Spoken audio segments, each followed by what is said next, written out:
that was funny. That's that SANY deal. Like I don't know that I'd ever even heard of SANY before. It's a interesting deal. So we it was a few years ago.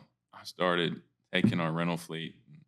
And, a lot of that iron we started with was all bought from, some of it was from dealerships that we bought it from. Yeah. Some of it was bought from Ritchie Brothers.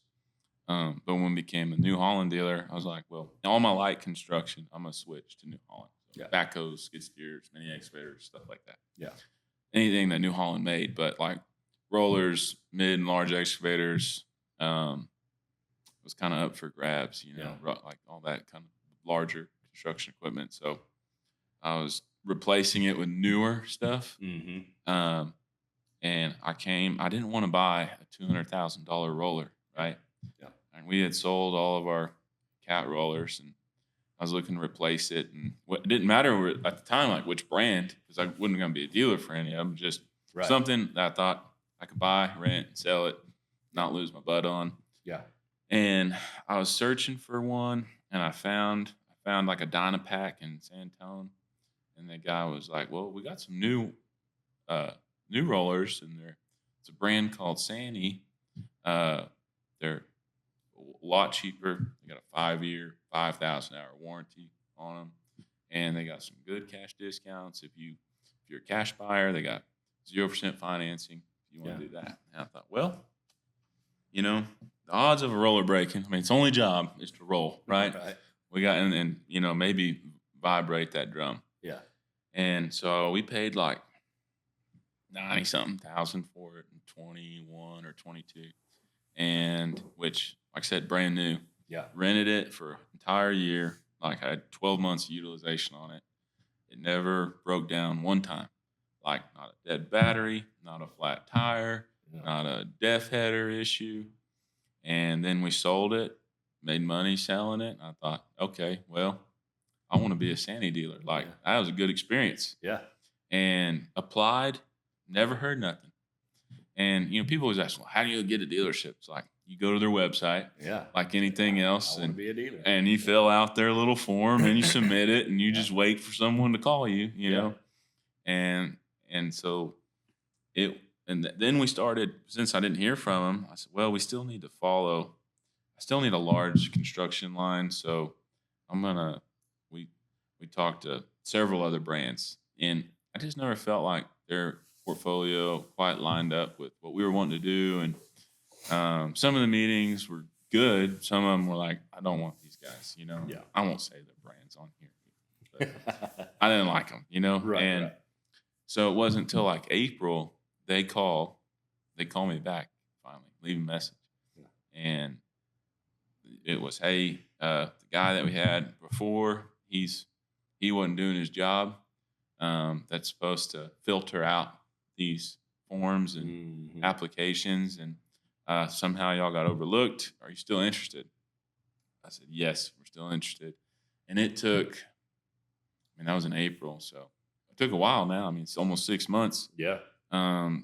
Before we got to the final stages, because as much as us, the dealer, we're kind of vetting them as a good brand to bring on, they're vetting us just as much. Yeah. And so they send people to come visit us, check us out, make sure we're legit, And I think a lot of people's first take is like, man, there's two 20-year-olds. Like, I don't know if they're the guys actually running it, Yeah.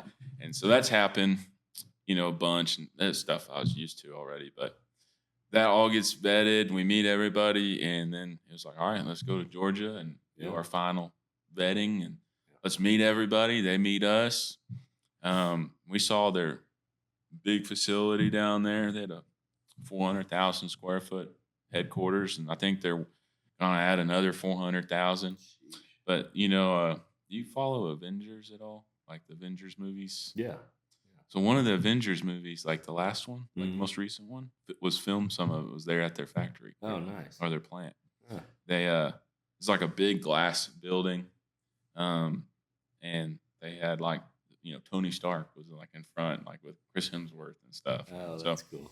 That was neat. And then they had a transformer, like SANY excavator in the thing, and that was real neat. And, Oh yeah. but Georgia and their facilities was it was awesome, and it's kind of eye opening when you get to visit these manufacturers and kind of all of them. They all have like they all kind of follow like a similar operating procedure for dealer acquisition, but some of them they like are a little different. You'll go meet some people where they're like super stern on some of the silliest things, Yeah. and then then some other guys might be a little more loose with it, right? Yeah. They're not as they're more relaxed, and uh, that SANY's made in China, and so there's some Chinese stigma to that. But a lot of excavators, especially excavators, I don't know why, but a lot of them are made in Japan, South Korea, China, Mm-hmm. um, and Still costs is and cheap. I didn't know this, but for a brand to be considered made in the USA, 60% of the product has to have U.S. components, Right. but only 60%. Right. It's kind of like the whole like wine thing, right? Yeah. It'd be Texas wine, Yeah. but like I think with wine it's only like 2% or something like that. It's Yeah, like not a lot. It's not. Yeah. But 60% Well, I was think they changed the rules on the wine deal a few years ago. Like it had to be the grapes had to actually be grown here or something. I don't know because Yeah. we built a couple of wineries in Fredericksburg, so Mhm. that's the only reason I knew that. But the SANY deal, like I saw a couple of excavators when I Mhm. was in New Mexico this Mhm. week, and was like, it probably would have never even clicked. Probably if you wouldn't and even I, noticed it. hadn't done that. So, and I was going to ask you too. So that's not like it's not like a sister company off of something else. No, it is its own entity. Their powertrain. They don't manufacture their own powertrain yet. So, like for instance, Cat makes their own Cat engines. New Holland is owned by Fiat. A lot of their equipment has Fiat powertrain. Um, most of their equipment in the U.S. has Cummins engines in them, and then their smaller machines will have a Zuzu or Yanmar, Yeah. and maybe even Kubota. Yeah. Um, but like all their big excavators have Cummins in them. Yeah. And Deutz is another.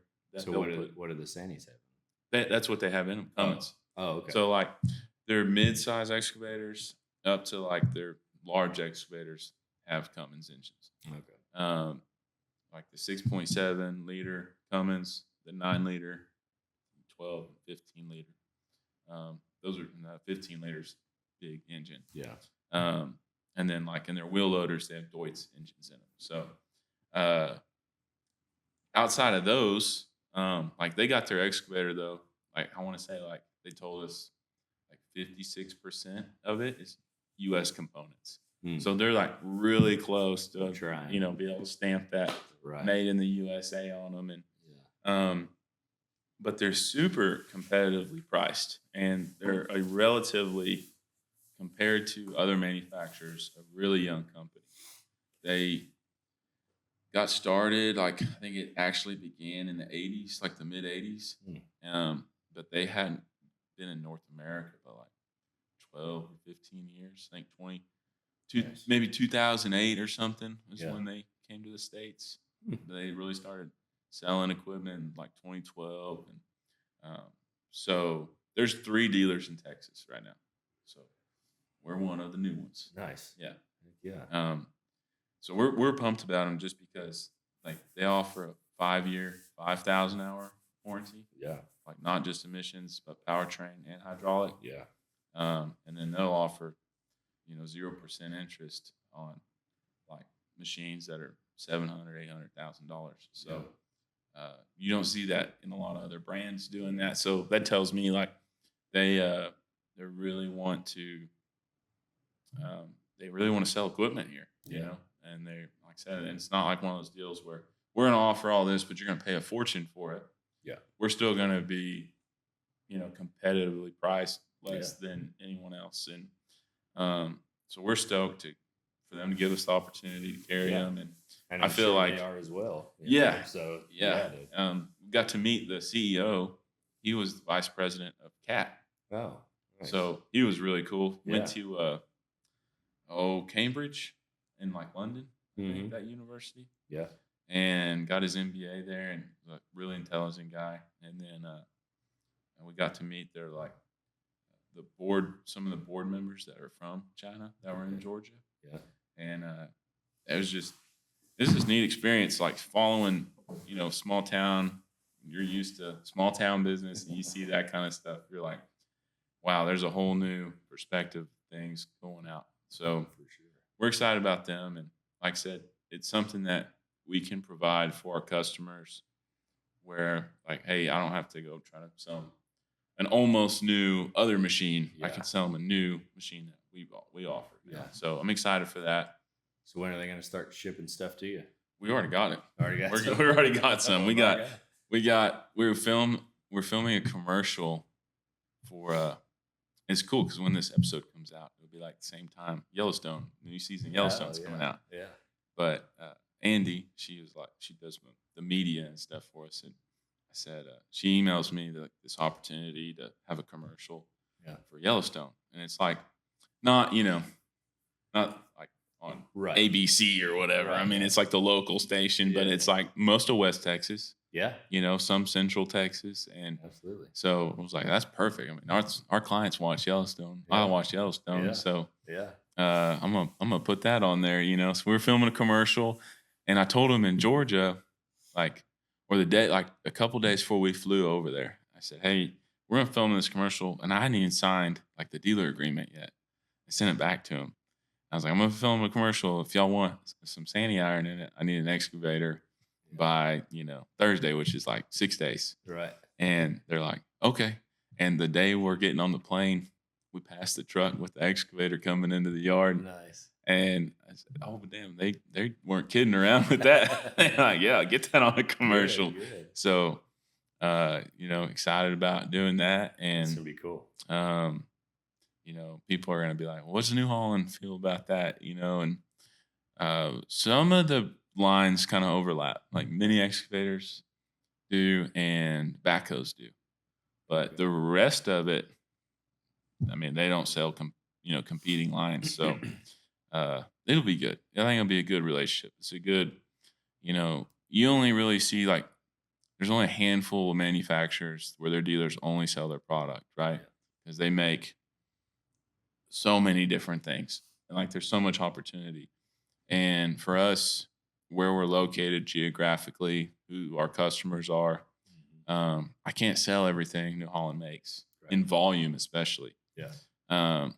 This gives us an opportunity to, like I said, that construction, that energy sector, we're going to be able to really push some iron out that way now. That's gonna be So, awesome.